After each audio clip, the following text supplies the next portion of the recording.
So as we pray usually, so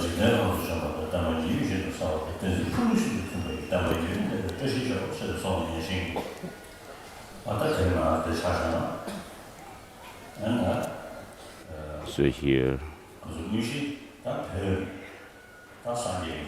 we're engaged in teaching in Tibetan, teaching in Tibetan.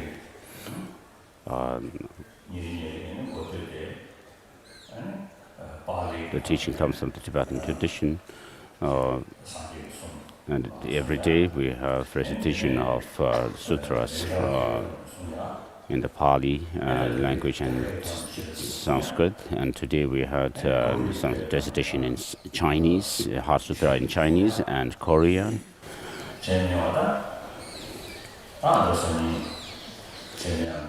And we still have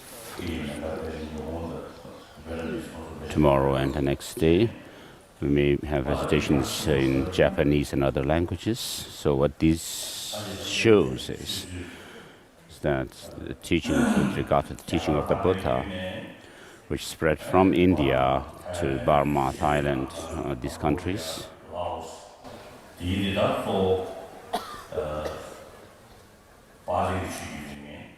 so which are all upholders of Pali tradition, and they also have the Pratimoksha tradition belonging to the Theravada tradition. And then the teaching spread to China, Vietnam, Korea, Japan, which also have the Vinaya practice. Perhaps the Vinaya, the Pratimoksha practice is not very extensive, but still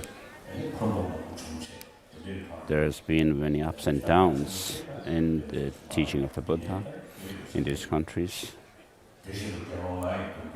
And they also have, in the Vietnam and China, seems to have the Bhikshuni lineage, but most of them are belong to the Dharmagupta tradition. And then the teaching spread to Tibet. As I said yesterday, to the kindness of the master Chandarakshita, we have the Mula Sarvastivada tradition of Pratimoksha Vinaya.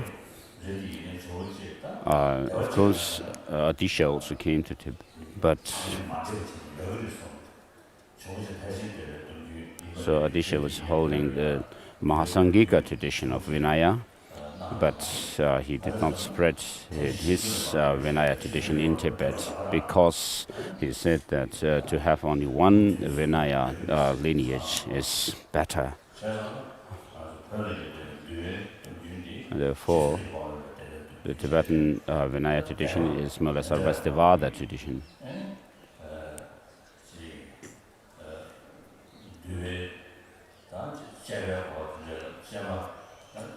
So with regard to the vows, there are the categories of defeat and then remainders and so forth. So we have the same numbers of these 13 remainders, 4 of defeats, 13 remainders, and the simple transgressions differ in the number, whereas we have 90, but in the Theravada tradition there are 75, and so there are minor differences in these vows. So as far as I remember, in our Pratimoksha Sutra, it's mentioned that we have to wear the lower garment, the skirt, in free from being free from the 7 kinds of faults,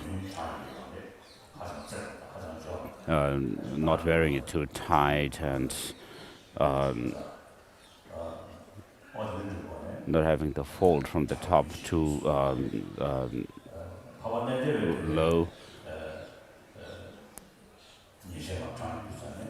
But in the Theravada, it says it's almost like saying regarding the lower garment, the skirt, it should be. There's not many numbers mentioned, but it said it should be worn properly.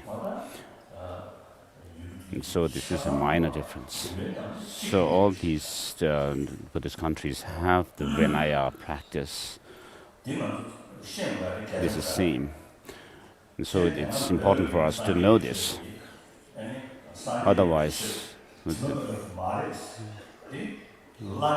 but sometimes people have given that name, Lamaism, to Tibetan Buddhism. It's indicating that Tibetan Buddhism is not pure Buddhism. I remember it very clearly. One time in South Africa, and at that time Nelson Mandela became the president after South Africa became a democratic country. And so he was the president. He received me, and at the conference, media conference, he said Tibetan Buddhism is Lamaism. Very clearly he said this at the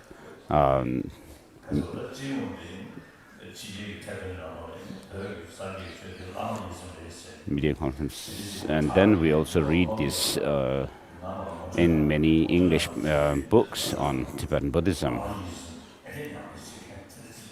So he introduced me as a practitioner of Lamaism. So I didn't say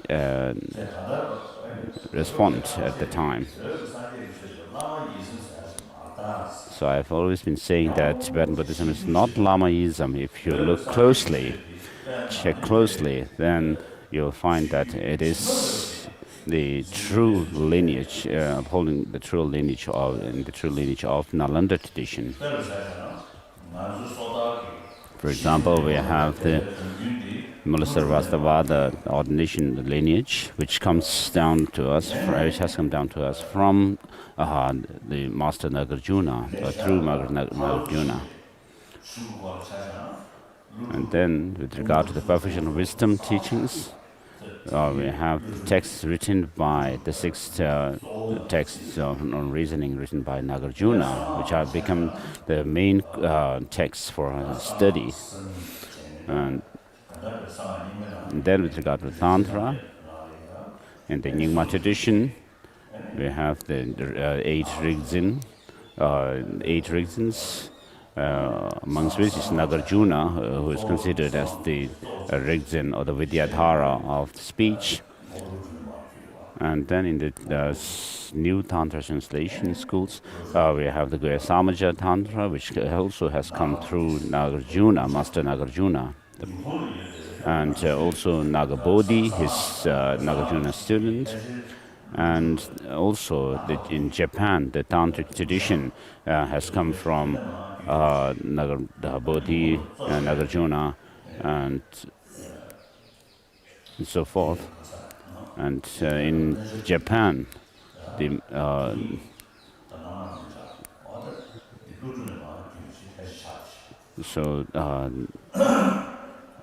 Vajradhatu Tantra has perhaps come from Master Nagarjuna.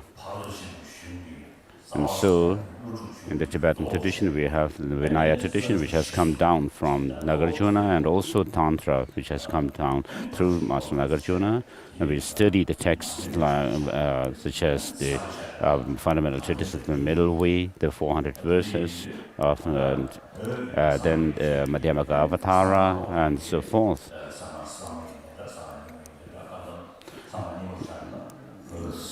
with regard to the Nyingma tradition in Tantra, where Master Padmasambhava is one of the most important personality master in the Nyingma tradition. And then in the new translation schools, we have the teachings or texts written by Master Nagarjuna and his followers and disciples.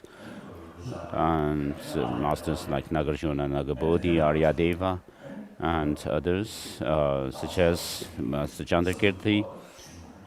And so we have many texts, very important texts on Tantra written by these masters. And therefore, Tibetan Buddhism is the true lineage of the Nalanda, the glorious Nalanda tradition.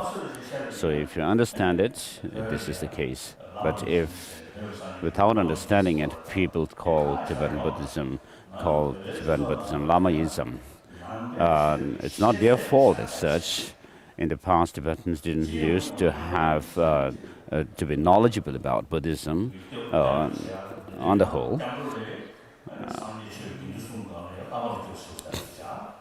And in our practice of taking refuge, we add, on top of saying taking refuge in the Buddha, Dharma, and Sangha, we add the Lama, our teachers. And this is according to the Tantric tradition. We have in the Tantric tradition giving importance to the Lama, and therefore we have the merit filled with the Lama and the lineage Lamas and deities and so forth. But basically, we have the three jewels. The ultimate Sangha is, of course, the Buddha. And within the lamas, we could have lamas who may be enlightened, maybe high bodhisattvas, or an ordinary person. So, because of certain significance in accordance with the Tantra, we have the line of taking refuge in the Lama. And we say Namo Buddhaya, Namo Dhammaya, Namo Sanghaya, Namo Dharmaya, Namo Sanghaya, and also take refuge in the Namo Gurubhya. So in the past, there were cases where lamas, the holiness of the lamas are defined on the basis of the number of horses in their caravan, which is not the case.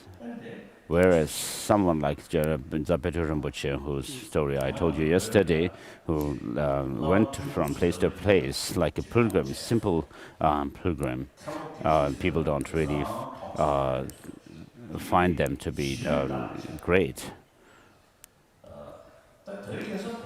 So today in Tibet, there used to be kind of a custom where the campos or the abbots and geishis of monasteries were not given so much high honor by common people. But today it seems that the situation is changed in Tibet. So it seems that I'm the right person who should actually point out these mistakes that we are making. I usually talk about the relationship between lamas and tulkus as having the four alternatives between lamas and tulku. So those who are lamas, but not tulkus, are the abbots and geishis who have done study of the Buddhist philosophy thoroughly, and then also practiced them. And so they are true lamas. They are qualified lamas according to the Vinaya Sutra as well as the Tantra. So since they qualify the criteria of a Lama, you cannot deny them the title of Lama. But they are not tulkus. They are not reincarnated lamas, and they do not have their own labdrangs, their own institutions with their uh, with their entourage, secretary, and chamberlain, Lord Chamberlain, and so forth. But that is not important. Even Master Nagarjuna didn't have any his own institution or his servants and treasurers and so forth.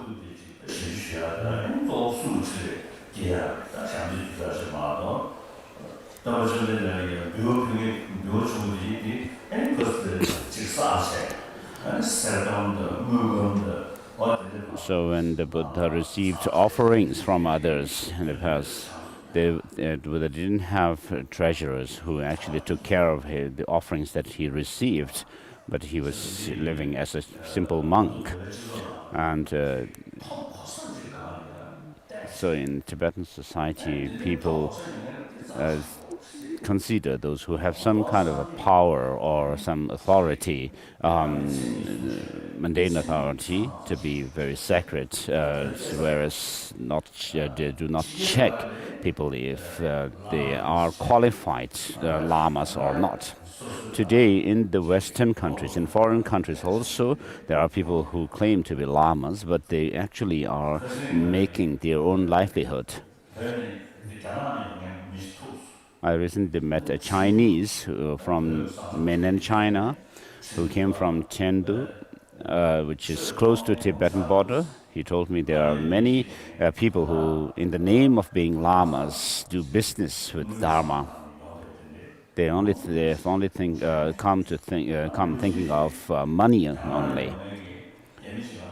And many years ago, about 20 years ago, I met a Chinese from mainland China who told me that many Tibetans come from Tibet to China proper, and they claim themselves to be Dharma Rajas, a king of Dharma.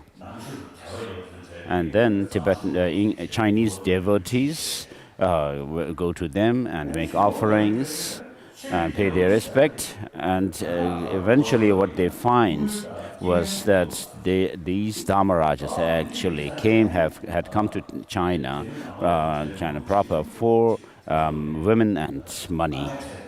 And therefore many people were facing lots of problems, difficulties. They were totally feeling shocked.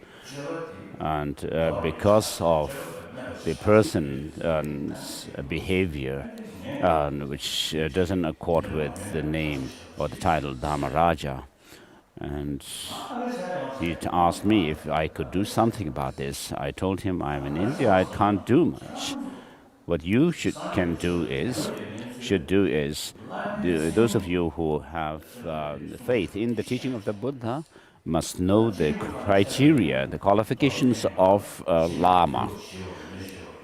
Generally speaking, there are 10 qualifications which are mentioned in the sutra, ornaments for Mahayana Sutras by Maitreya, such as being subdued, pacified, and thoroughly pacified, which show the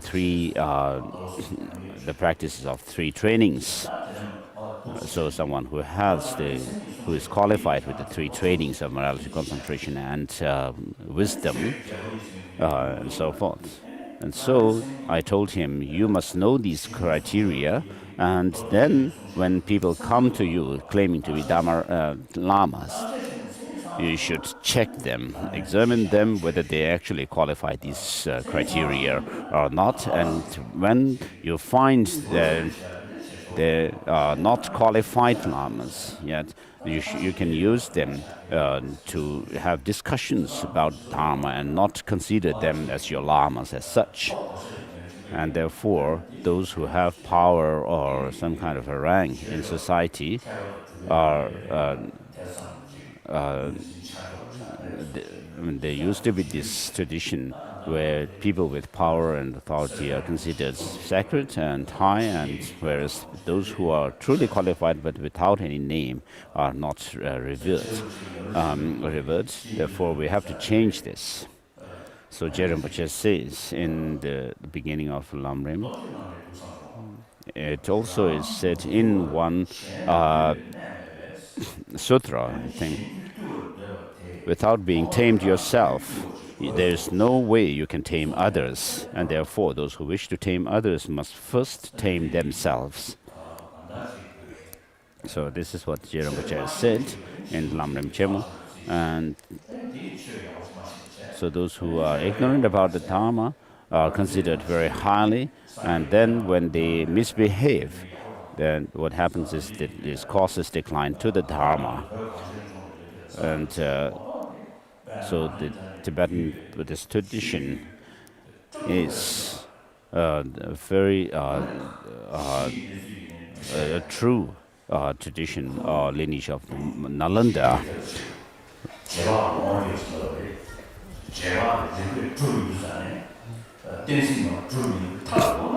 So when you have to find about something, find out about something which is hidden phenomena, you should use logic, and then finally that inferential cognition also has to be developed into a direct perception as well.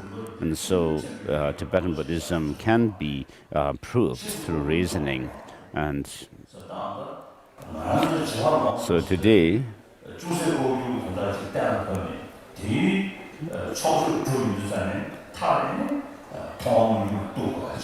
science is not dealing with very hidden phenomena, the extremely hidden phenomena, but they are dealing with things which are empirical phenomenon, and we can learn much from science. And with regard to science, health, and welfare of society, and when people are becoming aware of or paying attention to the workings of the mind, people find these teachings that are taught, found in Tibetan Buddhism, very helpful. And so I wish to say that so far,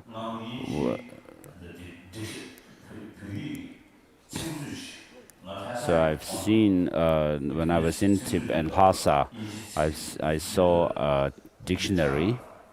I learned English based on that dictionary,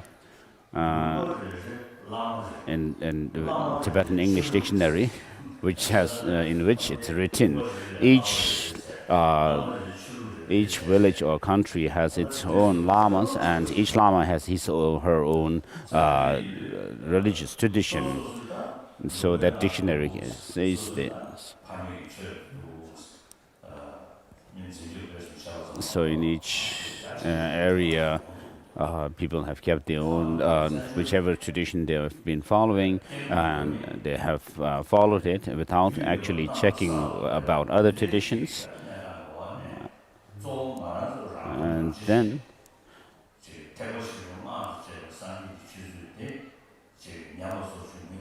we have been putting effort in preserving and promoting our own tradition since coming to exile. We set up all these the monastic institutions, and then also the great masters, scholars, who have come into exile. We have also been able to have interaction with other religious traditions, the practitioners of other religious traditions, and we also had meetings with other Buddhist countries, people from other Buddhist countries.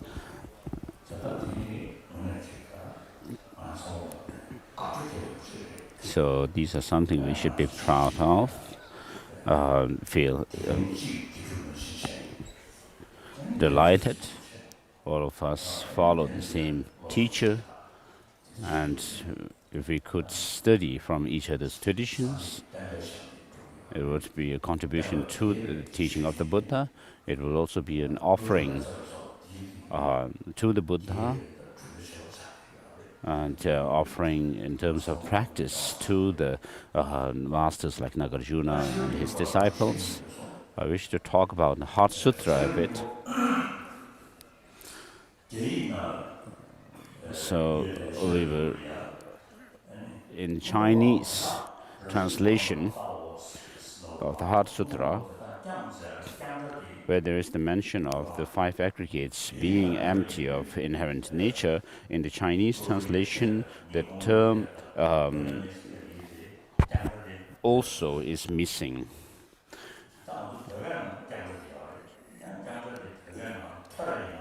Whereas in the Tibetan translation, we have this word also, and the phrase which says, "Behold those five aggregates also as empty of inherent nature." So I thought perhaps I wondered whether the Tibetan translation, in the Tibetan translation, this word is just an interpolation or not. And I checked with the Sanskrit, and in the Sanskrit original, there is this word also. So this has a significance because what it shows is that not only the person is empty of inherent existence, but the five aggregates too are empty of inherent existence. So therefore, it's showing by the usage of the word also, what this phrase shows is that both the selflessnesses of persons and phenomena.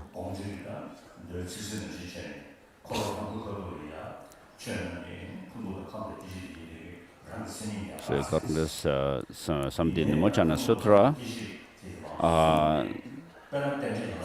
it says that during the first sermon, the Buddha gave teachings in such a way that he taught the five aggregates and the constituent factors and so forth have their own defining characteristic.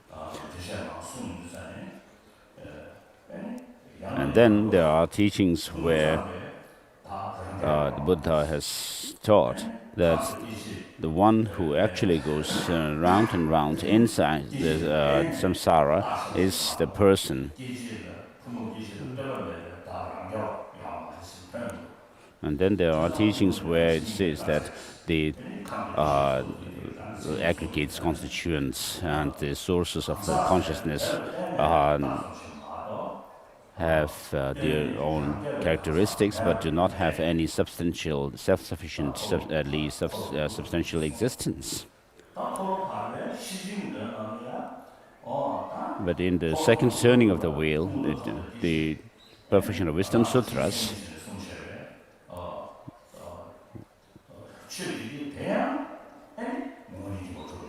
so the aggregates and constituent factors and sources of consciousness are said to be without defining characteristic.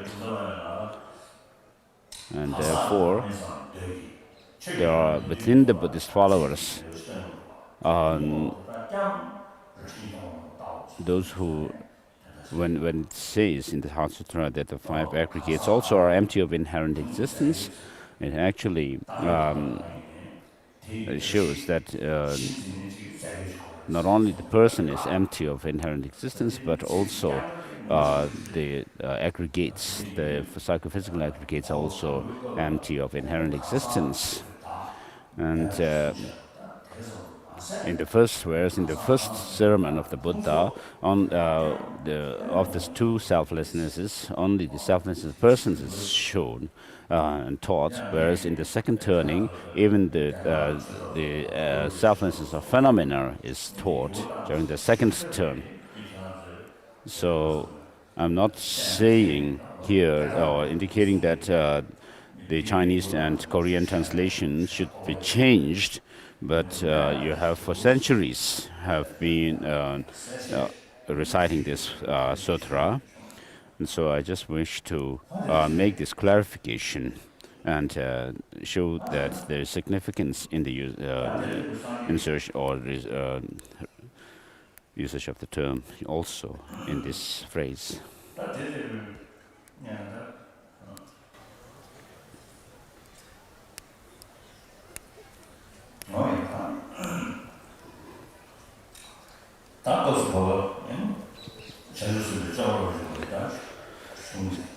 So to go through the text and to give a brief explanations here and there. On page 9,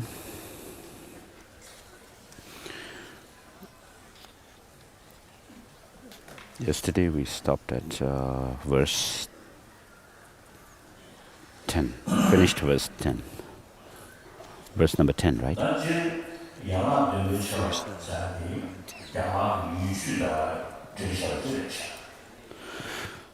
So the 7-branch practice is something which has to do with Indian custom.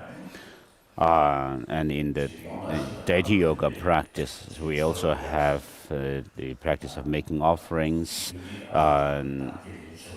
in connection with what is known as the 4 purities. So this is an Indian custom. Even today, in Hindu temples, when I visit, they do wash your feet. They make offerings of argam, the drinking water, and washing feet, and then spraying scent, and so forth. So all these are done in the Hindu temples. Recently, when I was in Kerala, I visited a Hindu temple, an old Hindu temple. And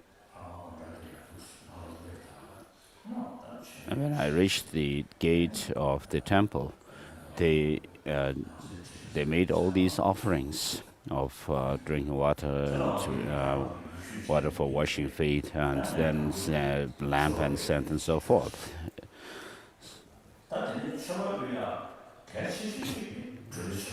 So the most important offering is the offering of your practices. Milarepa says, I do not have material offerings, but I will please you, my guru, with my offerings of practices. And so offering actually will please the Buddhas and Bodhisattvas as well.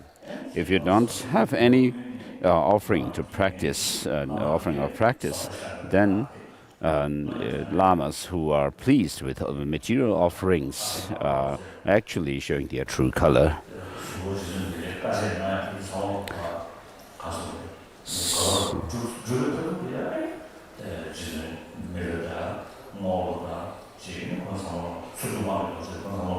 So after having finished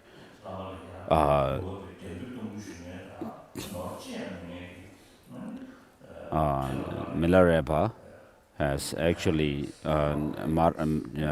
received all the teachings and so forth from Marpa Lotsawa. Then at the end, Marpa Lotsawa says, Tebaga, he has not made difference between Turdin Wangidorje and others, and Milarepa, who have the formers have their material offerings to make, but Milarepa didn't have. But he made no difference between them, and he even said that Milarepa was his chief disciple, the most, the highest disciple.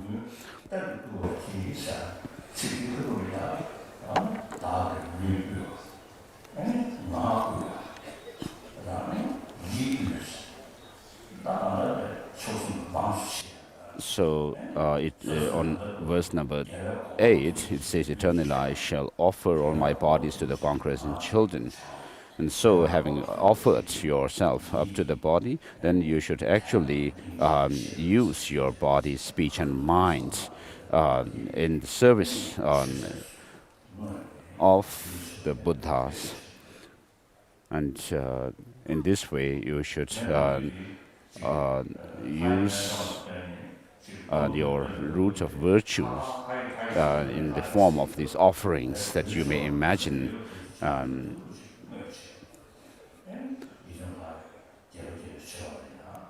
And so whatever practices you do in terms of meditation and deity yoga practices, you should make that as the basis for making offerings to the Buddhas and Bodhisattvas and Lamas. So it's very important. The offering of practice is very important. I beseech the Tathagatas and their children to come and bath their bodies from many jewels vases filled with water, scented and enticing to the accompaniment of music and song. Verse number 12, 13.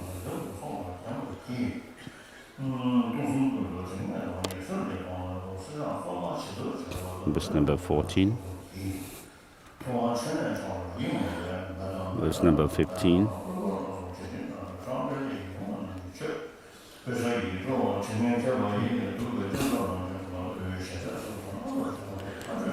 (16) 17 18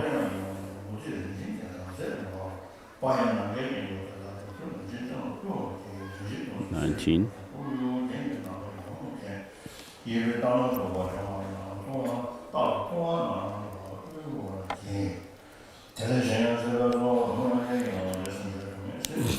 20 21 22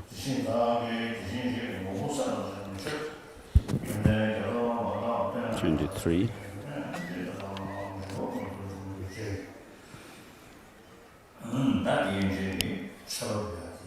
So after this, the practice of offering is finished.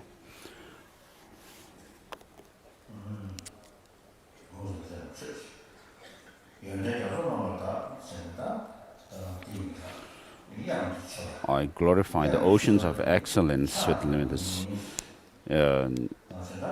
is an offering in terms of song. And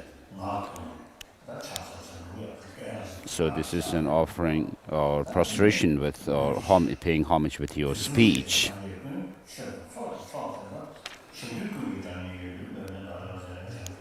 And then verse number 24.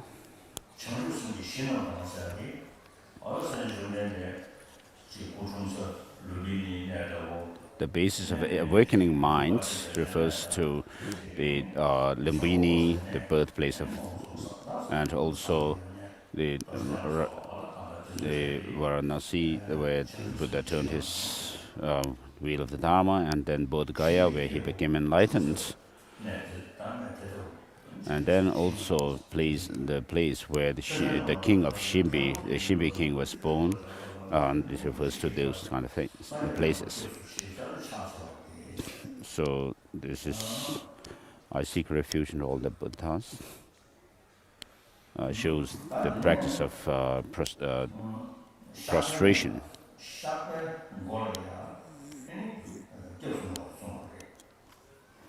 And then at the beginning of the confession, until I possess the essence of awakening, I seek refuge in Dharma and in the assembly of Buddhas. So this prostration is given in the beginning of confession, making confession. So with regard to the three jewels, the Buddha, Dharma and Sangha, the three refuges,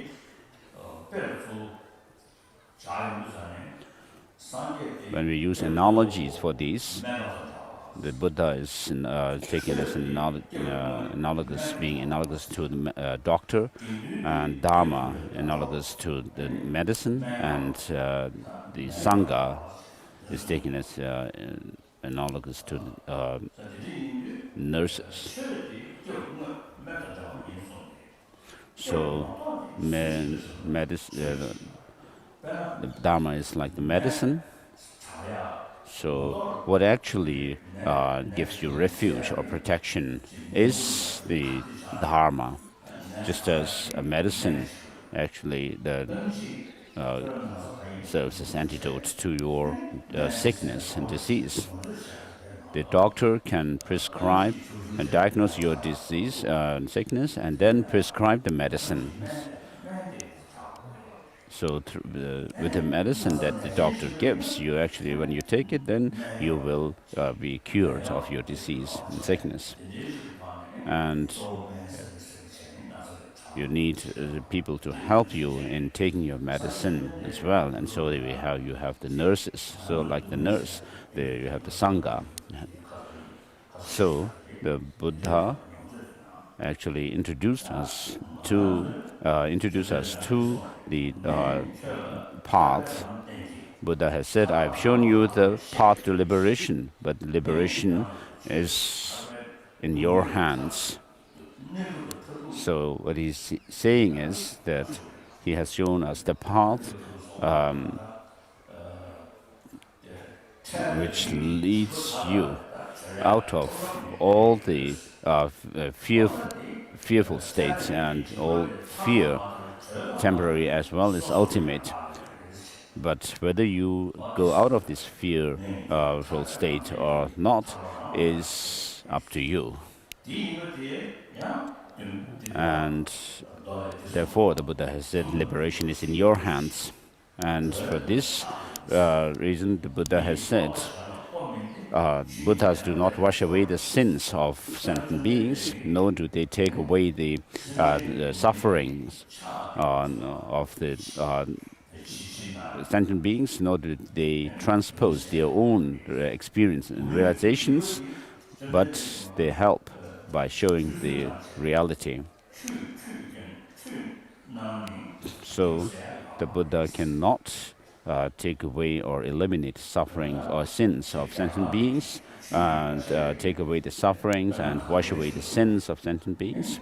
In Indian tradition, there are customs which believe that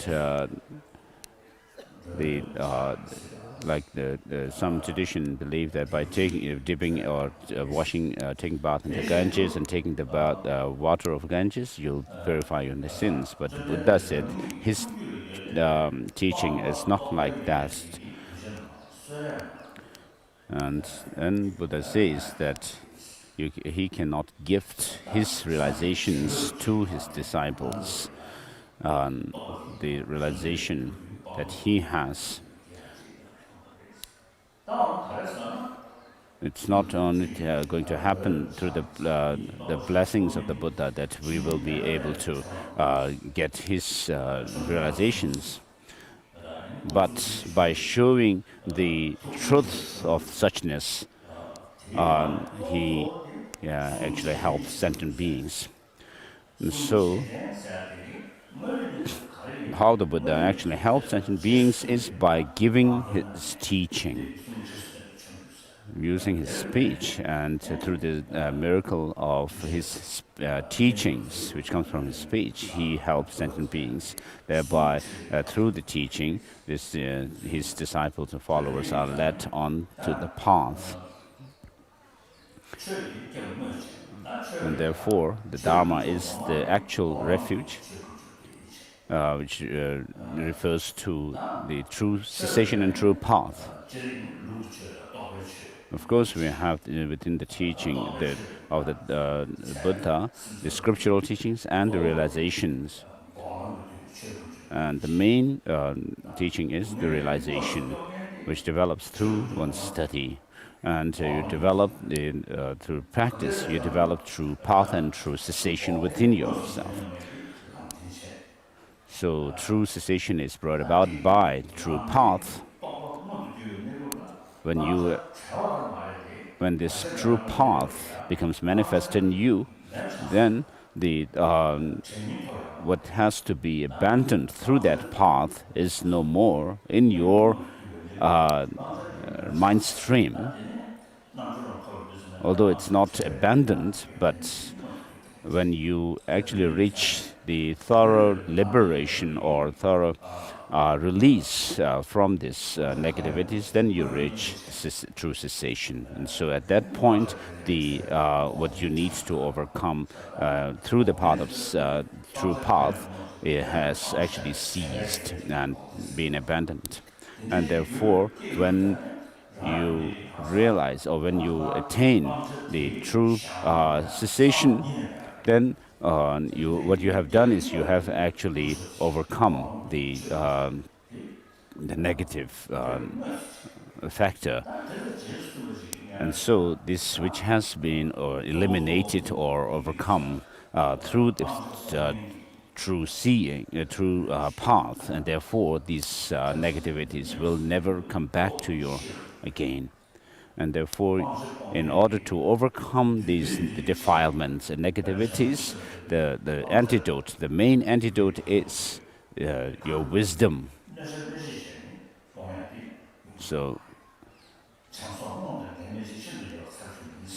wisdom is the only path which goes directly against the defilements which have to be overcome, but the compassion, love, and so forth do not serve as direct antidote to that. These aspirations of love, compassion, and so forth.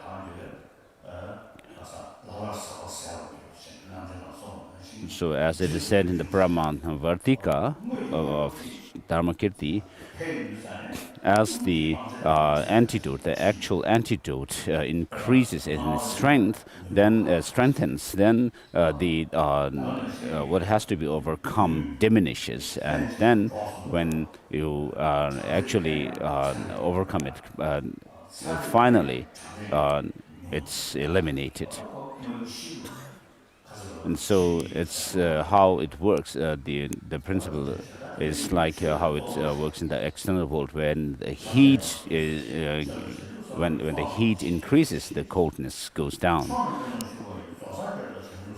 Verse number 26. Verse number 27 shows from this on, it shows confession. Milarepa has said this. Perhaps it is Milarepa who said this.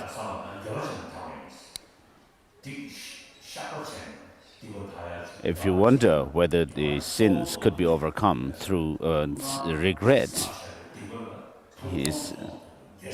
through confession, he said, yes, it can be overcome if you have regret.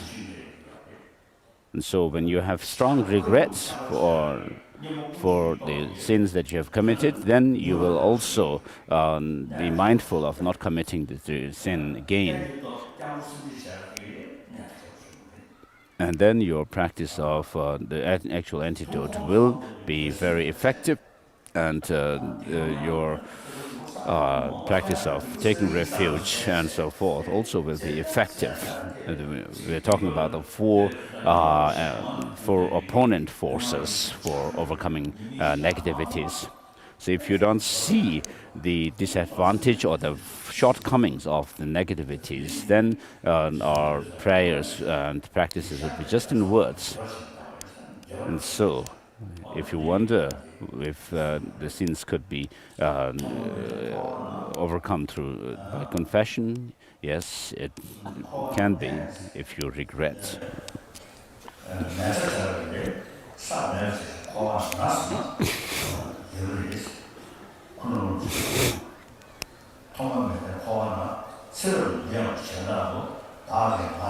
Throughout beginningless cycling existence,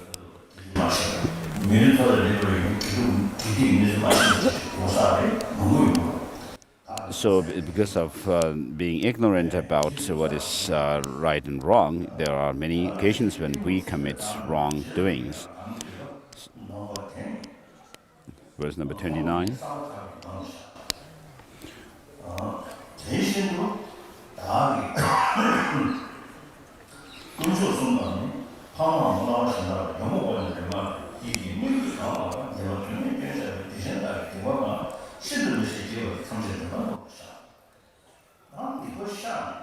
So having confessed your negative actions, of course it's very important to confess your negativities.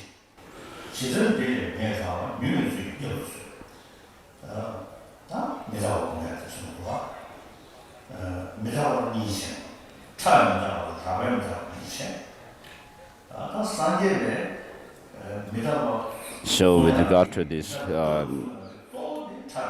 there is the teaching on the impermanence, The main, of course, within impermanence there is gross and subtle impermanence, but the more important one is thinking about the subtle impermanence. But here it's showing the impermanent, which is gross. The untrustworthy lot of death waits not for things to be done or undone. Whether I'm sick or healthy, this fleeting lifespan is unstable. Leaving all, I must depart alone. Yet through not having understood this, I committed various kinds of wrongdoing for the sake of my friends. And so we commit all kinds of wrongdoings for ourselves because of attachment to oneself and also attachment to our friends and relatives. And then because of that attachment to one's near and dear ones, you develop anger and hatred towards those who are considered as foes. So all these wrongdoings I've committed for the sake of my friends and foes. My friends' foes will become nothing, my friends will become nothing, I too will become nothing, likewise all will become nothing. Just like a dream experience, whatever things I enjoy will become a memory. Whatever has passed will not be seen again. And not only that, but even within this brief life, many friends and foes have passed. But whatever unbearable wrongdoings I committed for them remains ahead of me. Thereby, through not having realized that I should suddenly vanish, I committed so much wrong out of ignorance, lust, and hate. Remaining neither day or night, life is always slipping by and never getting. So death is certain to happen, but inevitable. But the time when we'll die will be is uncertain. So we have gathered here today. This is 2013. When it's 2023, many of the people gathered here will have gone away, will have died. And then within 10, 20, 30 years, half the people here gathered here, maybe no more. And then after about 50, 60, 70 years or 80 years, none of us may be alive. None of us gathered here. It may remain in history if people have written in newspapers and kept records of this occasion. So, when we will die is uncertain. But we estimate, saying that I am healthy now, I have all the medical facilities if I become sick, and therefore I will not die for some time. So this is just a hope, an aspiration that we keep. But we cannot say for 100% for sure that we will not die tonight. Even in our own experience, real life experience, we see people who are healthy and without any sickness die suddenly because of some circumstances. And therefore, this shows the uncertainty of death. While I'm lying in bed, although surrounded by my friends and relatives, the feeling of life being severed will be experienced by me alone. When seized by the messengers of death, what benefit will friends and relatives afford? And the next two lines. So when death actually befalls us, wealth will not help.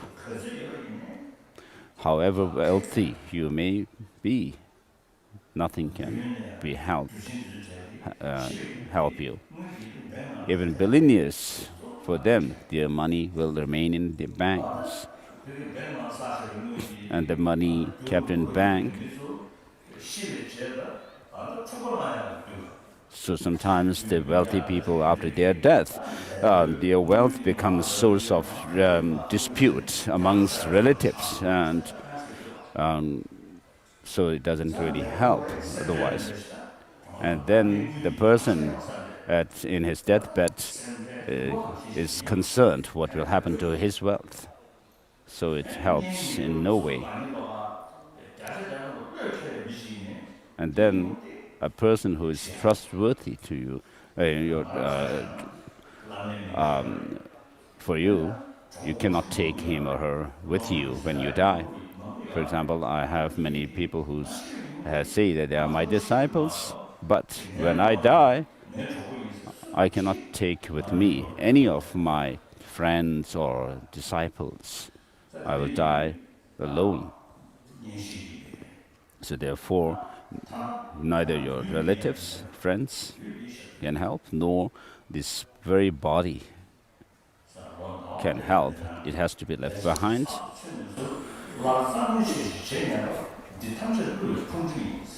So all these relatives, wealth, and so forth are all sources of ruin.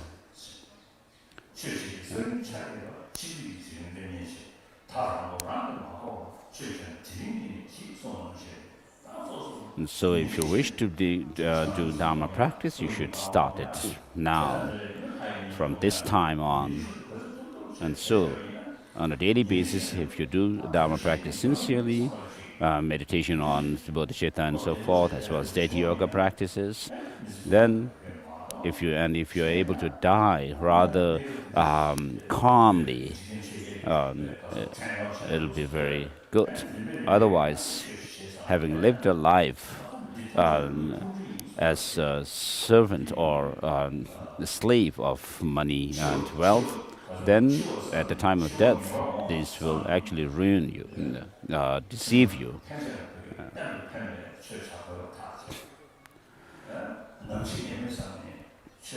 So you're determined to practice the Dharma, understanding that death is inevitable, and then you're determined to practice the Dharma now, understanding that the time of death is uncertain, and then at the time of death, nothing but the Dharma can help. Thinking about that, you're determined to do a Dharma practice purely. And so you should have built up confidence within yourself while you are alive, so that you die calmly. And, O protector, I, so unconcerned, unaware of such terror as this, accumulated a great deal of negative actions for the sake of the sentient life. Verse number 41, my merit alone shall protect me then, but upon that I have never relied.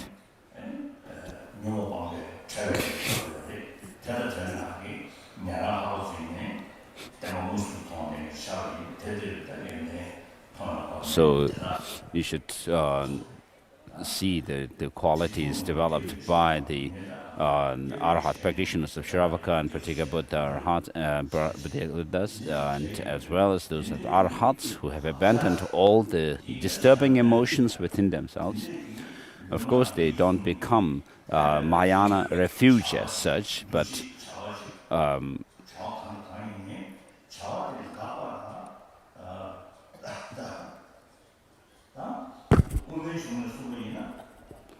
so things that have come from causes and conditions are impermanent, and in the Prasannapada of Chandrakirti, there is this mention of destruction of something.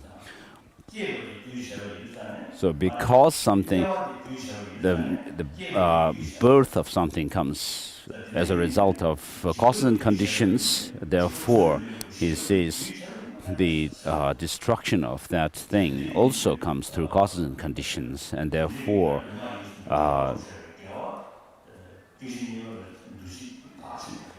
so when you create a karma, positive karma, of course, after the karma itself has, the active karma has ceased, then what you leave is an imprint. And the karmas having ceased, or shikpa, is left on the mind. And its imprint also is left on the mind. And therefore, in connection with this 12 links of dependent origination, the first link is ignorance, and then the second is the formative karma. So out of ignorance, we create the conditioning karma, and that karma, the active karma ceases and it leaves. What happens is when it ceases, that the phenomenon called having ceased, or shikpa, is left on the mind. And then there is also the imprint of that karma.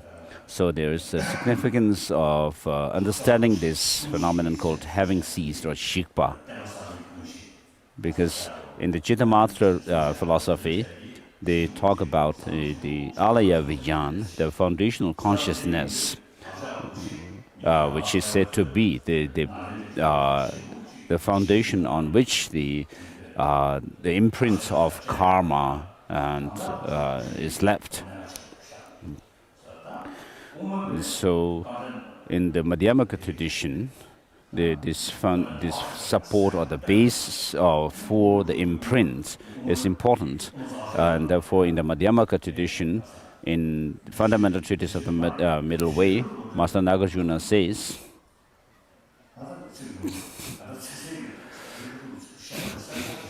and this is very clearly explained. I don't remember the verse lines from Nagarjuna's fundamental treatise, but it is clearly explained in Chandrakirti's Prasanapada.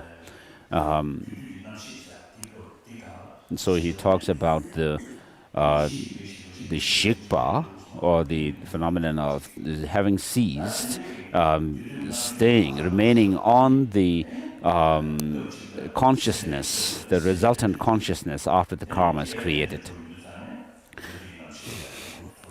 And then, because of that shikpa,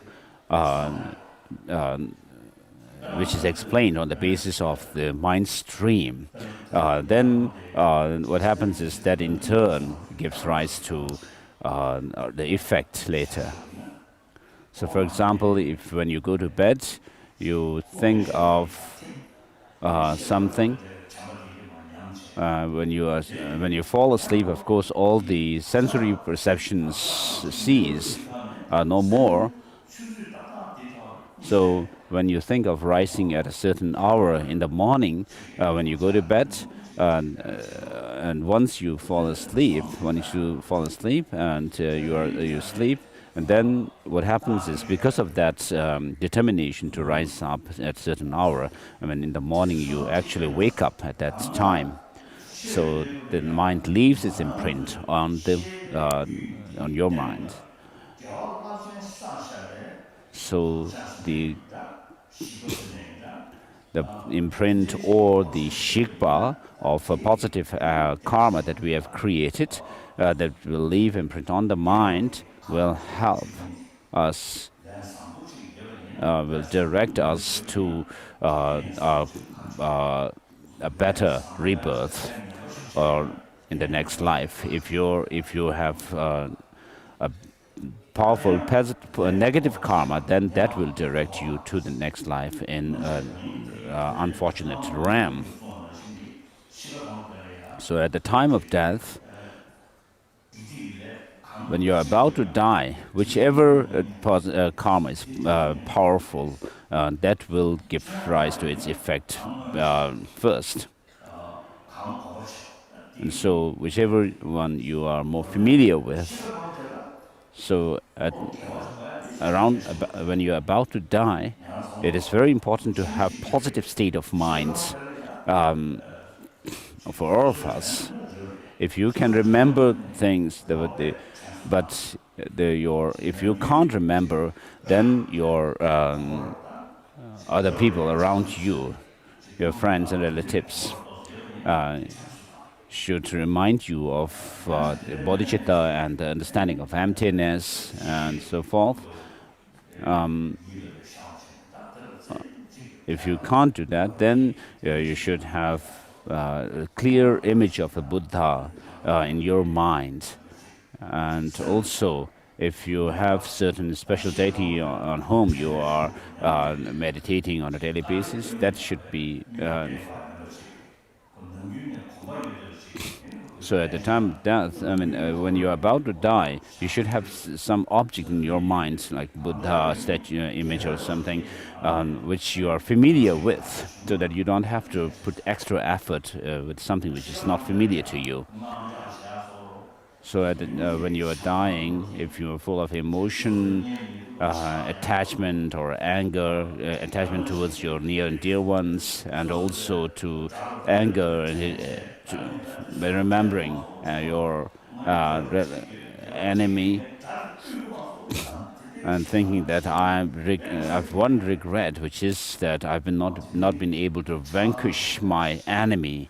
If these kind of emotions rise, then it's not good. So you should have a very positive state of mind, and while you are clear about it in your mind about, then as you breathe your last, it will be really helpful.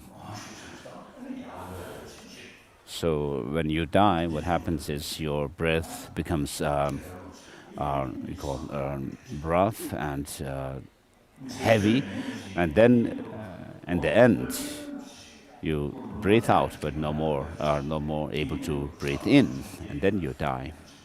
And so it's very dangerous if you have all these negative emotions at the time of death. O protector I, so unconcerned, unaware of such terror as this, accumulated a great deal of negative action for the sake of the transient life. Petrified is the person today being led to a torture chamber with a dry mouth and dreadful shrunken eyes, his entire appearance transfigured. What need to mention the tremendous despair when stricken with the disease of great panic, being clasped by the physical forms of the frightful the messengers of death. 45. Finished. So at the end of your life, when you are full of anxiety, concerned what will happen, you cannot do anything. And therefore, from now on, what you should do is to confess all the negative actions and accumulate merit, do positive actions to the best of your effort. Upon seeing no refuge anywhere, I shall become enveloped in gloom. If there should be no protection there, then what shall I be able to do? Therefore, I now seek refuge in the Buddhas who protect the world, who strive to shelter all that lives, and with great strength eradicate all fear. Likewise, I purely seek refuge in the Dharma, which they have realized clears away the fears of cynicism, and also in the example of Bodhisattvas. I, trembling with fear, I offer myself to them. Some of the Bhadra.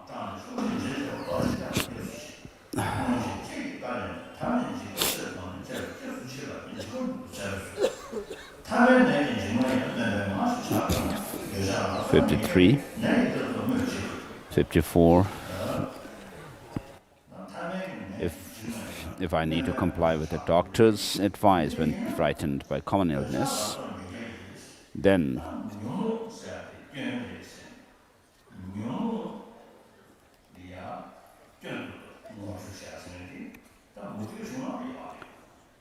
so here manifold agitations of desire and so forth, says. So shows that we have to see the disadvantage or the shortcoming of the afflictive emotions, and which is also somehow shown in Christianity, for example, which talk about cardinal sins. So whether you use the term attachment and all these as being negative emotions or not. And then there is the doubt within which there is the afflicted doubt, which is negative, but we usually need doubt because in Abhisamaya Alamkara, there's distinction between the disciples, the followers, being of whether they are of sharp faculty or dull faculty. And so for those of sharp faculty, they need doubt. In the classic text, there is always mention of the purpose why it's written, and then the ultimate goal, and then the subject matter, and then the relationship between the subject matter, the purpose, temporary purpose, and the ultimate goal, and so forth. So when you understand the meaning of the text, the subject matter, what's the disciples with sharp faculty will check what purpose there is for teaching this. And they have to see not just the temporary ones, but also what the ultimate purpose is. And therefore, by seeing this ultimate goal or the purpose of the teaching, then that is dependent. They see that it is dependent on the second one, which is seeing the temporary purpose, and that in turn is seen as related to the subject matter, and therefore they see this relationship, and therefore doubt is necessary. In certain texts where there is mention of doubt, people think that, doubt is not good. And then just try to believe whatever is taught to you. Especially as I quoted the Buddha's verse where he says, "Oh, monks and scholars, you should not accept my teaching out of devotion, but you should actually examine it." And so when you have doubt, you will not take teachings for granted, but you will actually check. And then through your examination, you will see the truth yourself. And therefore, you have to have doubt. Whereas doubt that is to be eliminated is what is known as the afflicted doubt, which give rise to sometimes nihilistic ideas and give rise to wrong views.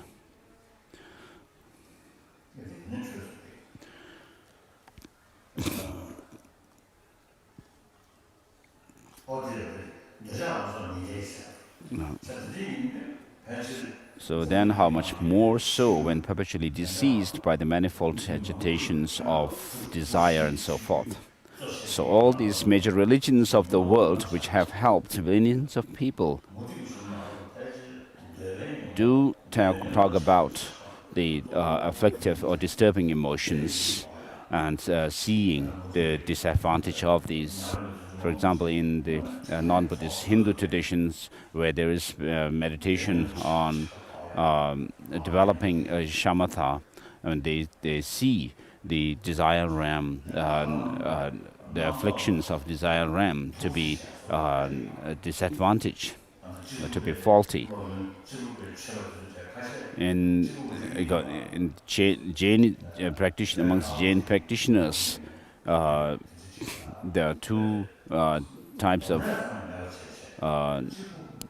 the one who wear a piece of cloth, loin cloth, and then the other who remain naked.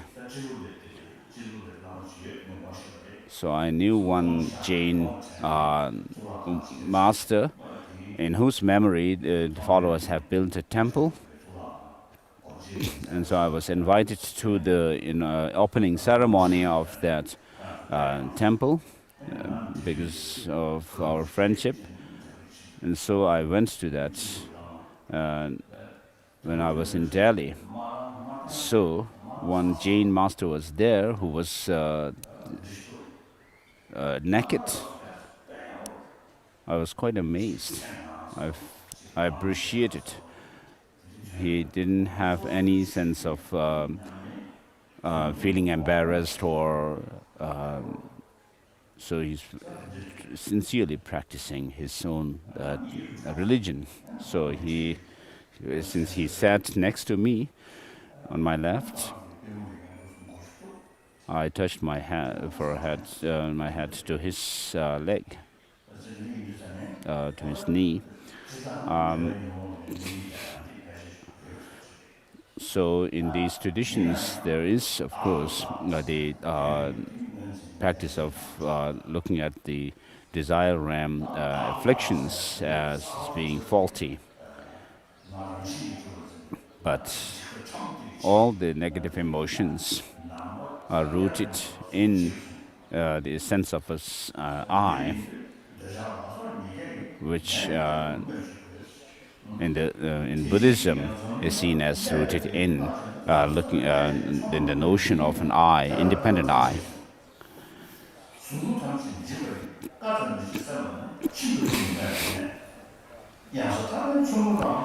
Verse 57.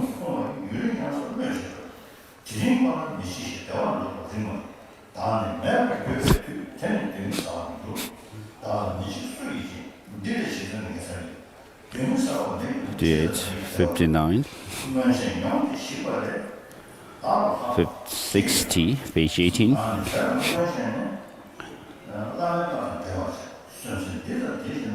61.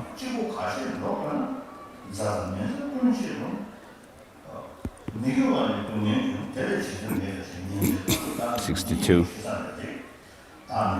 63.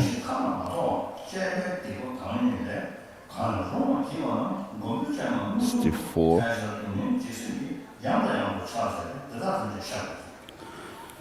65.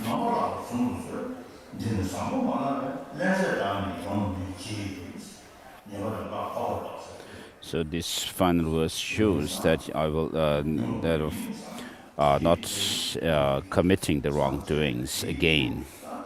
So refrain, showing restraint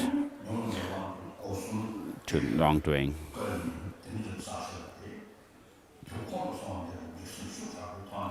So if you have created negative action, then you should feel regret about it, as if you have ingested some poison, and then having confessed it, you should pledge not to repeat it again.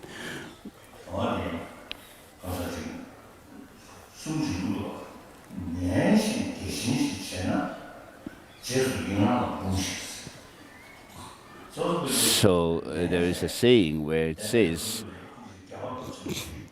even while asleep, if you wish to gain a great merit, then you should actually rejoice in the good, positive actions of others.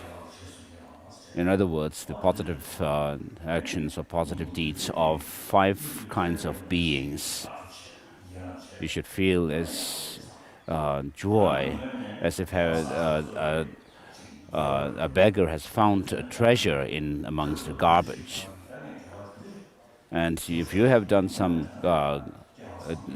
positive, then you should feel fortunate to have been able to do so and rejoice in your own good.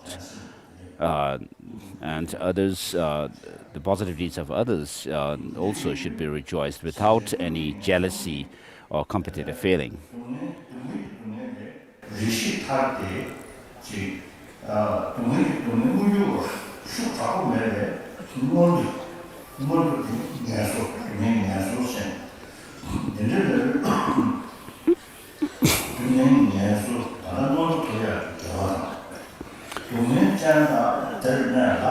And then chapter 3, gladly I rejoice in the virtue that relieves the misery. So relieving misery here refers to being free from the painful suffering of pain or suffering of suffering, of all those of unfortunate states, and that gives happiness.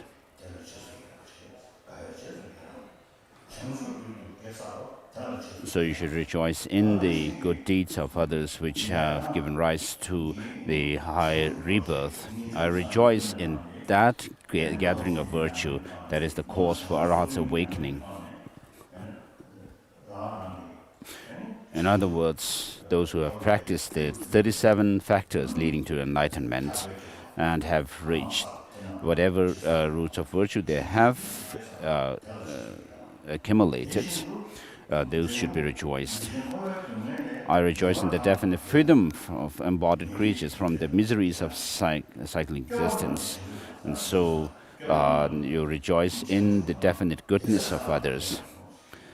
I rejoice in the awakening of the Buddhas and also in the spiritual levels of their children. And so you rejoice in the deeds of the highest awakening, and also the 10 powers, 10 levels of bodhisattvas.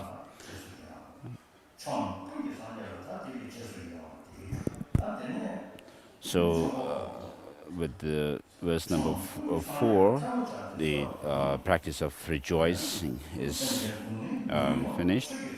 And then, with folded hands I beseech the Buddhas all directions to shine the lamp of Dharma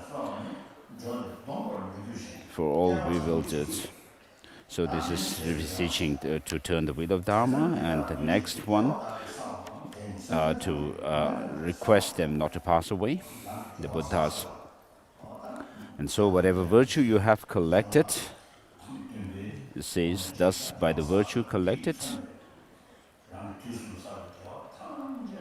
in this life, as well as the virtues that you have collected throughout the 3 times, through all that I have done, may the pain of every living creature be completely cleared. So you dedicate all these virtues to overcome the suffering of all sentient beings. May I be the doctor, the medicine, may I be the nurse for all sick beings in the world until everyone is healed. May a rain of food and drink descend to clear away the pain of thirst and hunger, and during the aeon of famine, may I myself change into food and drink. May I become an inexhaustible treasure for those who are poor and destitute.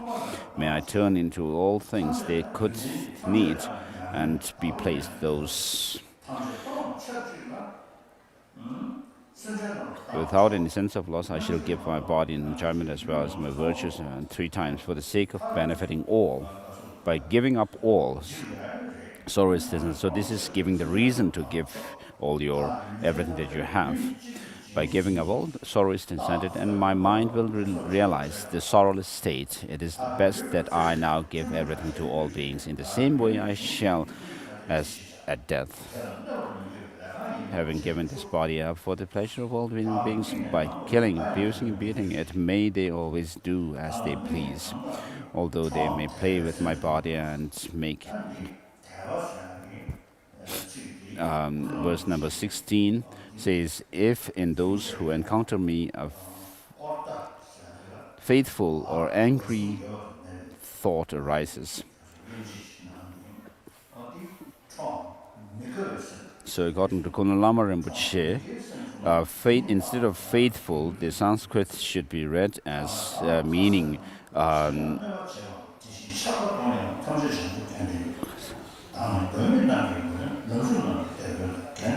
respect.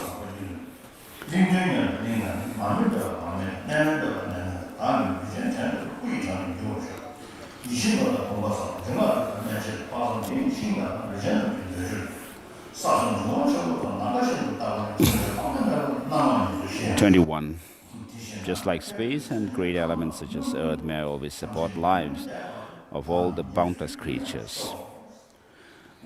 And 22. In Nagarjuna's Ratnavali, he dedicates himself to become objects of enjoyment for all living beings, as they like. And then, having done the 7-limb practice, now next comes from verse 23 and 24, actually embracing bodhicitta. And then having generated bodhicitta, and then you rejoice in order to further increase it now, and those with discernment who have lucidly ceased and awakening mind in this way should highly praise it in the following manner. So you feel joy. Today my life has borne fruit, and so forth. And then next shows the benefit or the advantage of bodhicitta. It is the ambrosia, supreme ambrosia that overcomes the sovereignty of death. So even if you have a very slight experience of good, a warm heart, you will not have fear or suspicion of others. And you will have, because of that, you will have good health, physical health, and therefore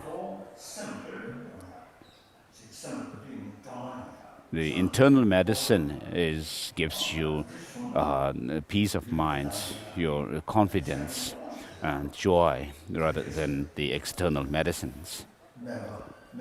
So today, medical scientists say this, and also neuroscientists, brain scientists, experts say that when you are calm, your mind is calm, and without anxiety and restlessness, then you actually help your health as well.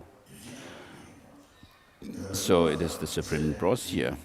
It is the inexhaustible treasure that eliminates all poverty in the world. It is supreme medicine that quells the world's disease. It is the tree. So with regards to people being destitute or poor, it can be poverty of wealth, but also poverty of positive states of mind.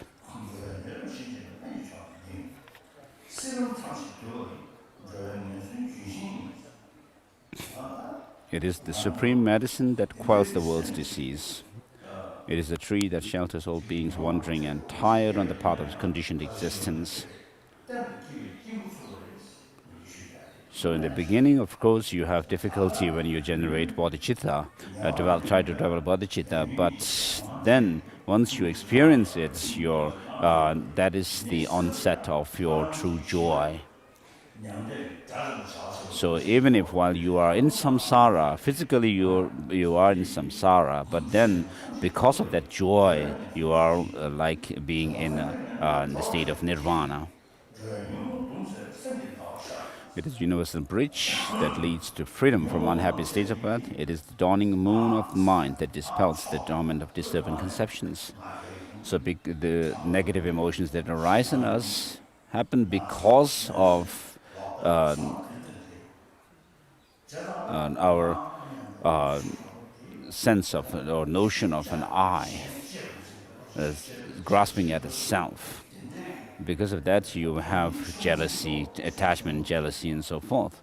And so when you understand that there is no such a self, then this will reduce that clinging to the self and in turn the other negative emotions. So in order to develop wisdom, which does this critical analysis or examination of things, in order to have a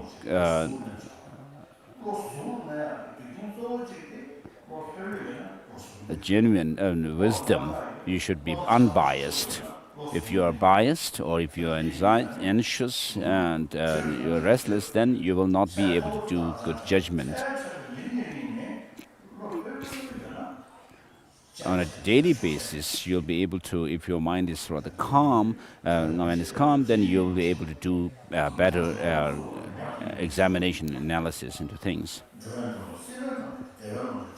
For all those guests traveling on the path of conditioning existence who wish to experience the bounties of happiness, this will satisfy them with joy and actually place them in supreme bliss. Today, in the presence of all protectors, I invite the world to be guests at the festival temporary and ultimate delight. May gods, demigods, and all be joyful.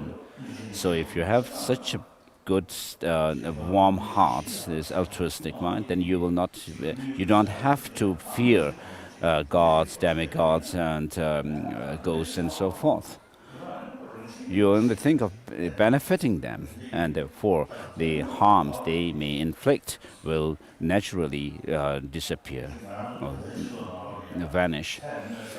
In this Japanese society, many times we hear people saying, "Oh, they have been disturbed by gods, spirits, nagas." So you don't have to fear them, but actually you should cultivate compassion, meditate on compassion towards them, and think of bodhicitta, and also reflect or practice equalizing and exchanging self and others. If you do this and recite Mani mantra, then you don't have to really do all these incense offerings, dharma offerings, and so forth. So when Chaitanya Milarepa was staying in the Lingbatak, the cave, and he had some conception, some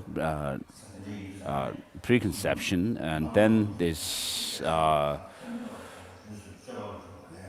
spirits came and told him that you have this kind of superstition. So having generated bodhicitta, then what you engage in is the practice of morality, for example. So in order to keep pure morality, the text goes through the practice of conscientiousness. Or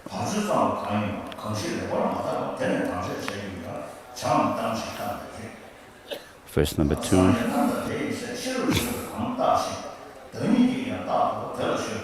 Verse 3 finished. 4.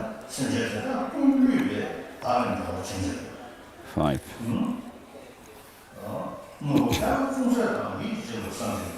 If it has been taught by the Buddha that those who do not give away the smallest thing which they once intended to give will take rebirth as hungry ghosts, then if I should deceive all beings after having sincerely invited them to the unsurpassable bliss, shall I take a happy rebirth? Only the omniscient one can discern the manner of the action of those who give up the awakening mind but are freed. It is beyond the scope of ordinary thought. This, for a bodhisattva, is the heaviest of downfalls, for it should. So, once you have pledged to fulfill the wishes of all sentient beings, and when you take bodhisattva vows, you have pledged that you will invite all sentient beings as your guests of bliss and happiness. So all these guests, in order to engage in the practice of bodhisattvas, which are delightful, you have to remind yourself of all the bodhisattva vows on a daily basis. So otherwise, without being mindful of them, you are almost like deceiving the sentient beings.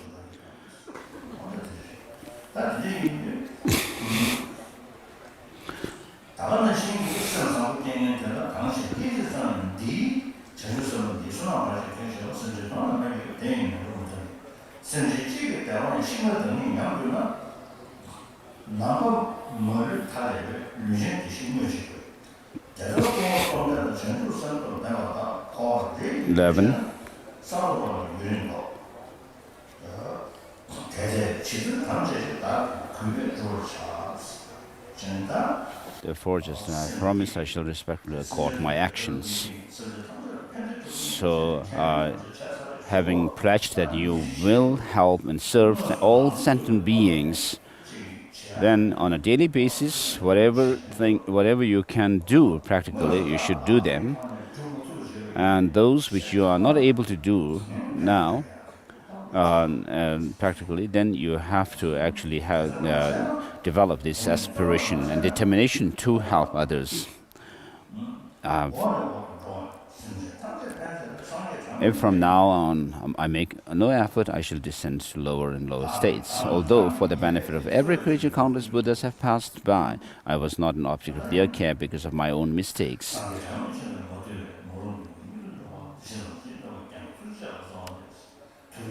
This is like what is said in the Guru Puja, Lama Chepa.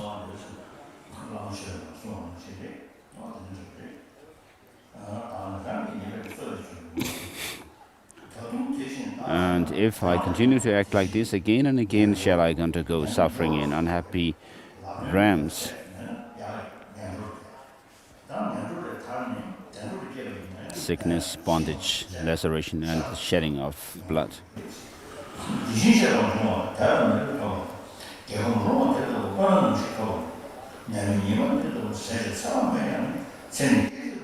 So even in the even if you are born in the higher realms, you go through this sickness, bondage, laceration, and shedding blood, and so forth.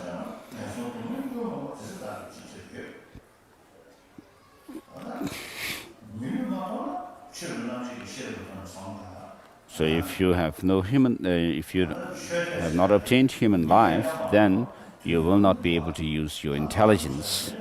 So in the case of animals, in our case, of course, we are talking about empirical things. God and beings in the God realm are different here.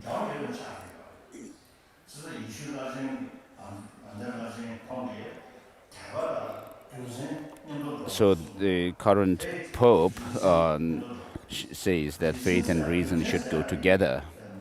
So regarding reason, animals cannot use intelligence to reason out things, but humans can.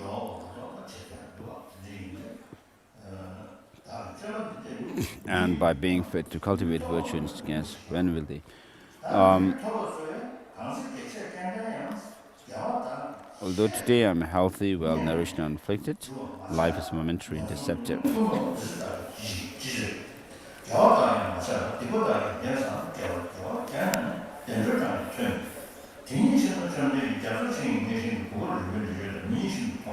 Oh, verse number 20. So. 21. 22.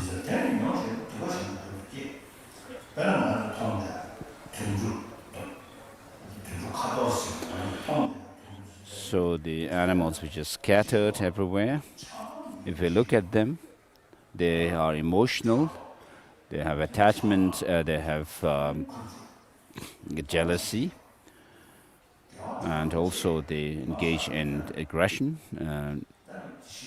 fighting.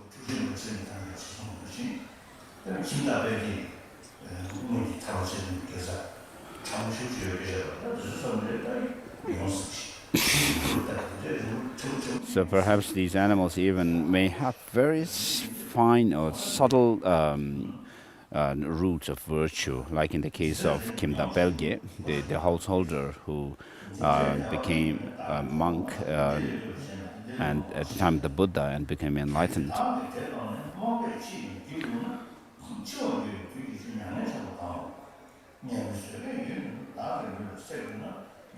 25. On page 29.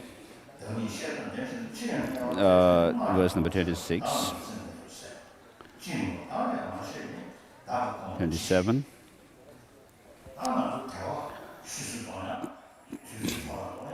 So wasting the human life of leisure and resources, and using it to commit wrongdoings. Why this happens is because of the mind being undisciplined, and this is because of our negative emotions.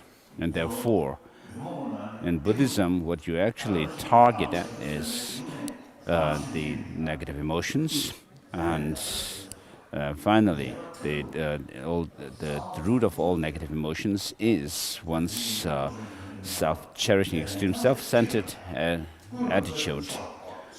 And therefore, in the 7-point mind training, it says all the blame is, everything is to be blamed on one thing, and you should feel grateful to all others.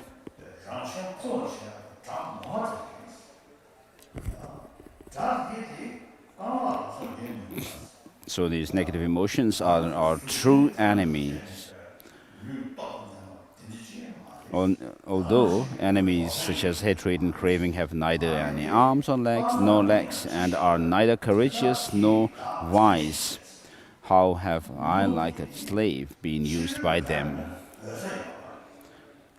So of course, the external enemies can run away. If you have external enemies coming towards you, you can run away and you can hide, but in somewhere. But with regards to these internal enemies, you cannot run away from them. You cannot hide from them. But what you have to do is you have to encounter them and actually combat with them.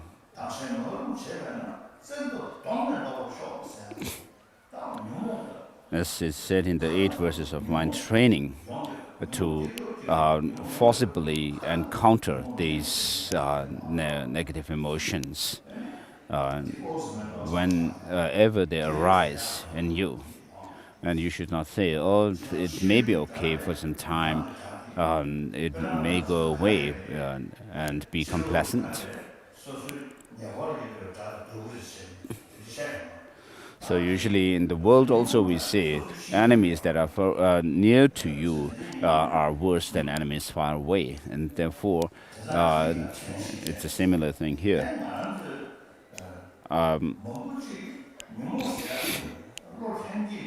Many of us actually think that the emotions, these negative emotions, are something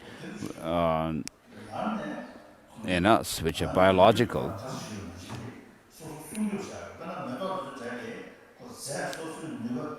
So even the flowers here have certain potential to overcome negative factors, unfavorable conditions, and to protect them they also have certain chemicals that they can emanate. And so similarly we have ordinarily people our body also has antibodies which preserves our health, and they also protect us from viruses and so forth.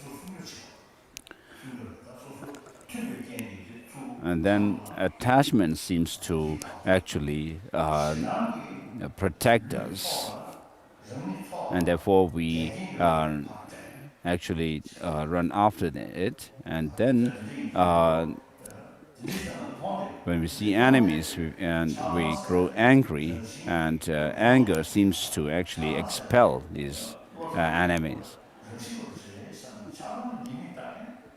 So people usually take the attachment and anger to be natural to us, and don't see the disadvantage of them, don't see any shortcomings of them. But if someone actually explains you about the attachment and anger,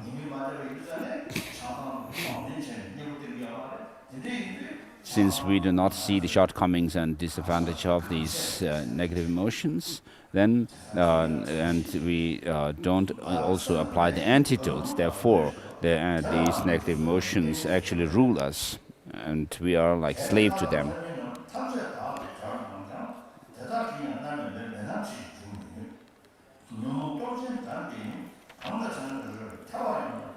31 on page 30. Even if the whole world rises as enemy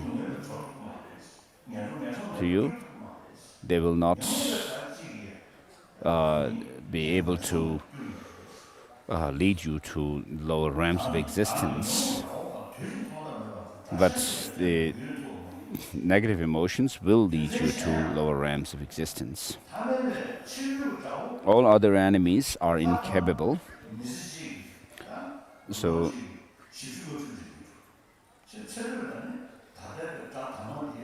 shows the reason for the previous verse.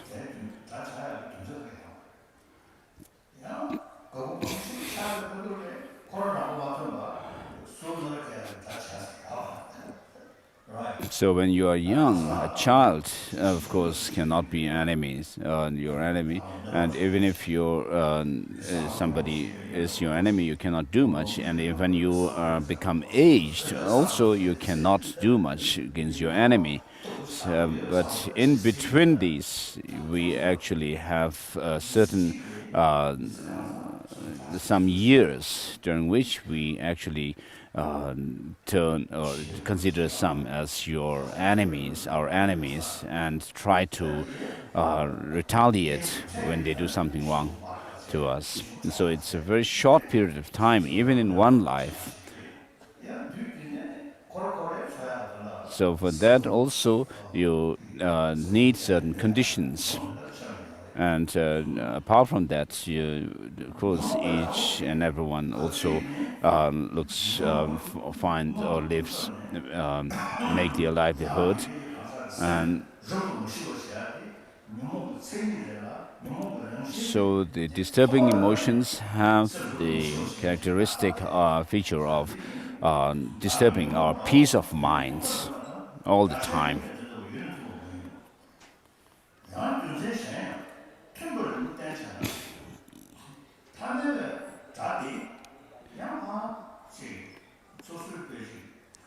If I agreeably honor and trust myself to others, even if someone harms you, if you don't retaliate, but you try to be calm and friendly, close to that enemy, then the person will become friends.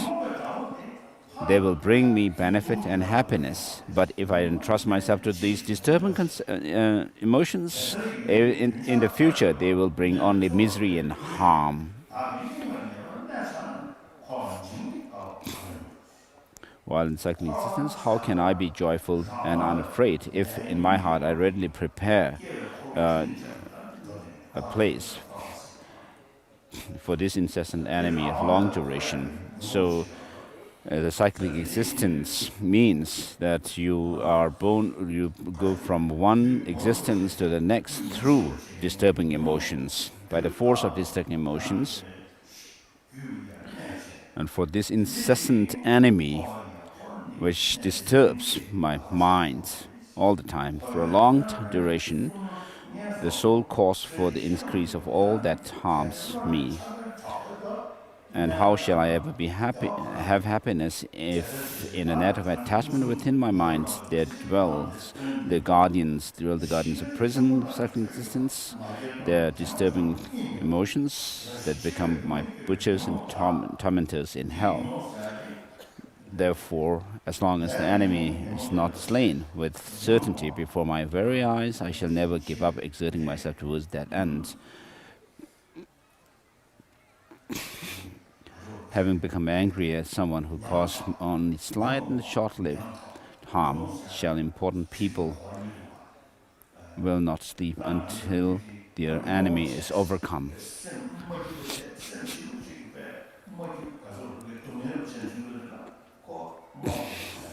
So when someone is overcome with unhappiness and sorrow, we use the term, in Tibetan we use the person is overcome with, or is with nyamong, we use the term nyamong in that case, meaning the person is overcome with sorrow and unhappiness.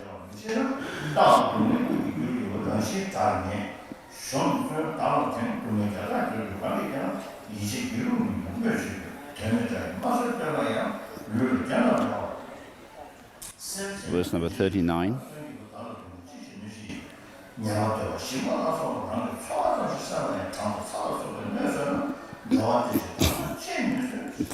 40.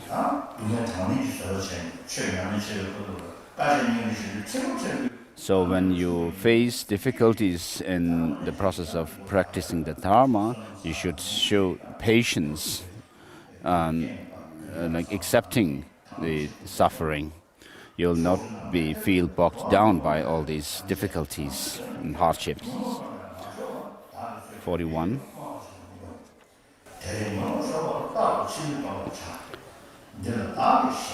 42 says disturbing emotions should be considered your true enemies at all times.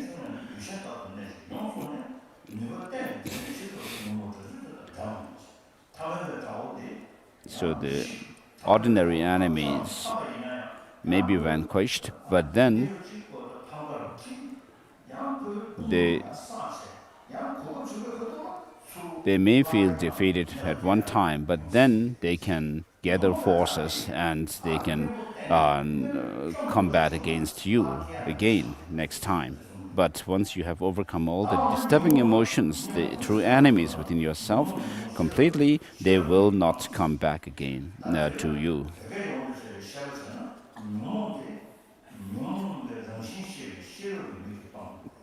Deluded, disturbing conceptions.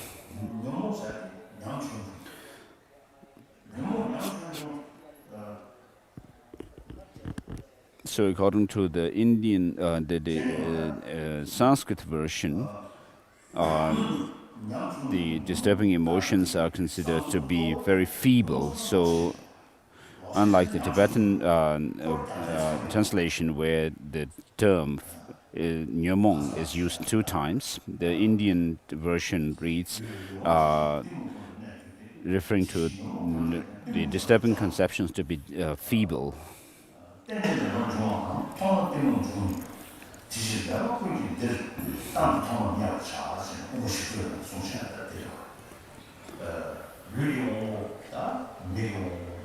So in the 400 verses of Aryadeva says that all the 5 sense faculties are pervaded or by the physical faculty, and similarly attachment, hatred, arrogance are pervaded or permeated by the confusion or ignorance.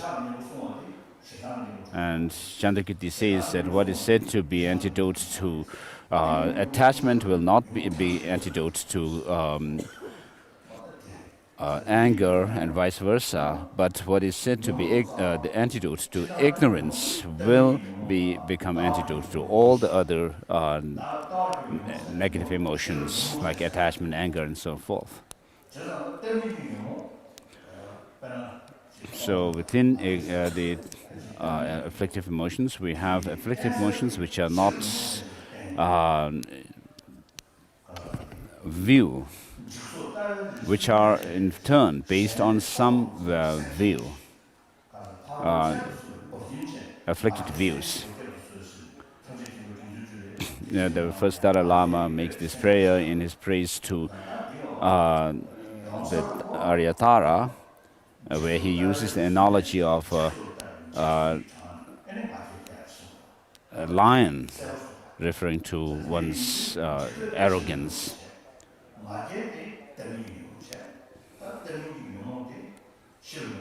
So this pride or arrogance comes from or is based on the notion of a self, independent existing self of a person. So when you have attachment, what happens is the object that you look at becomes attractive, objectively attractive.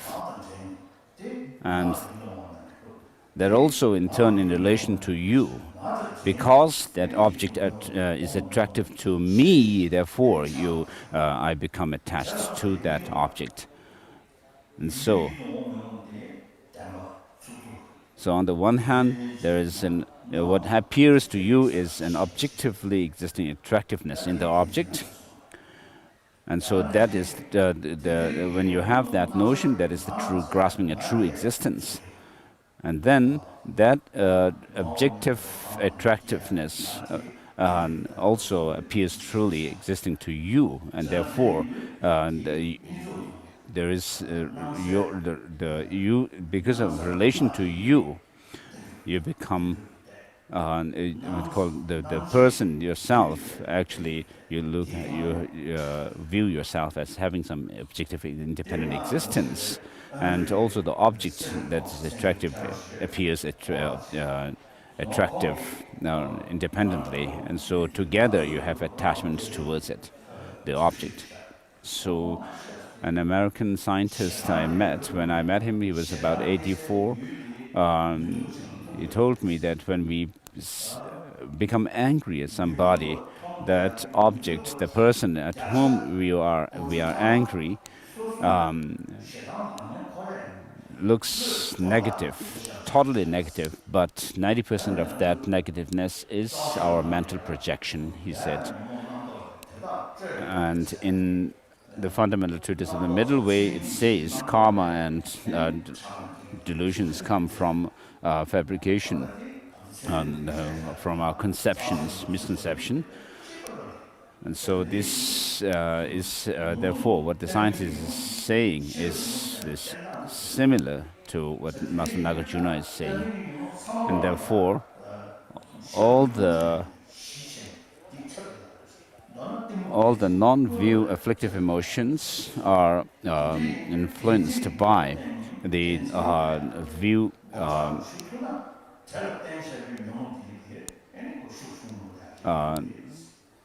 afflicted views. And therefore, if you can overcome to reduce and overcome this notion of things having some independent existence, the rest of the afflictive emotions will be reduced and overcome.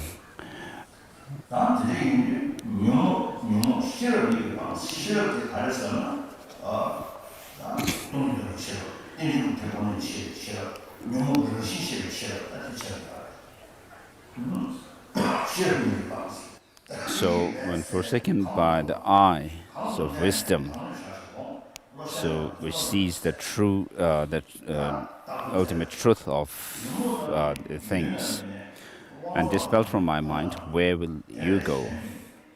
Where will you dwell in order to be able to injure me again later? Weak-minded, I have been reduced to making no effort. If these distant conceptions do not exist within the object, the sense organs, between the two, or elsewhere, then where do they exist and how do they harm the world? So if you check the things on the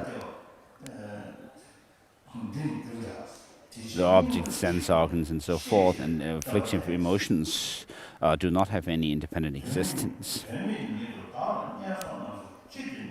They are like an illusion, thus I should dispel the fear within my heart and strive resolutely for wisdom, for no real reason. Why should I suffer so much in hell? Therefore, having thought about this well, I should try to put these precepts into practice, just as I have. So we have finished the 4th chapter at 11:30.